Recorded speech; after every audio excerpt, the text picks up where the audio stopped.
যারা অবিবাহিত যুবক যুবতী আছো, এই লেকচার তোমরা যারা শুনছো, তোমাদের মধ্যে কেউ যদি জেনা করে থাকো, অবিবাহিতর কথা বলছি, তোমাদের কাদের মধ্যে এখন 100 বেত্রাঘাতের শাস্তি ঝুলে আছে।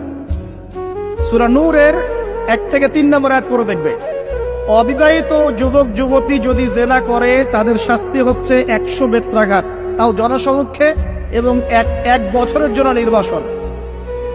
এই বিধানগুলো যদি পৃথিবীর কোনো দেশেও না থাকে, আসমানে আছে। মরার সাথে সাথেই এই বিধান কার্যকর হবে ইনশাআল্লাহ। বাঁচার বুদ্ধি কি? একটাই উপায় আছে। এই লেকচার কানে চলে গেছে, অনতিবিলম্বে ওযু করবে। ওযু করে খালেস ভাবে রাতের শেষ রাতে জায়নামাজ বিছাবে। জায়নামাজ বিছিয়ে আল্লাহর সামনে দাঁড়িয়ে 2 রাকাত নামাজ পড়বে। পড়ে নিজের পাপের কথা স্মরণ করে চোখ দিয়ে দরদর করে পানি ফেলে দিবে।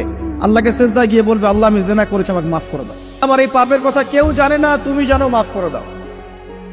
এই মাফ নেওয়ার পরে আবার ওই যার সাথে করেছেন ওর সাথে আবার লিঙ্ক আপ করার চেষ্টা করেন না। আসো আমরা জেনা করেছিলাম, আসো বিয়ে করে নেই, এটা সলিউশন না। জেনা করেছেন, আগে তওবা করে ফিরে আসতে হবে, তারপরে পুরো জীবন ইসলামিক লাইফ লিড করতে হবে।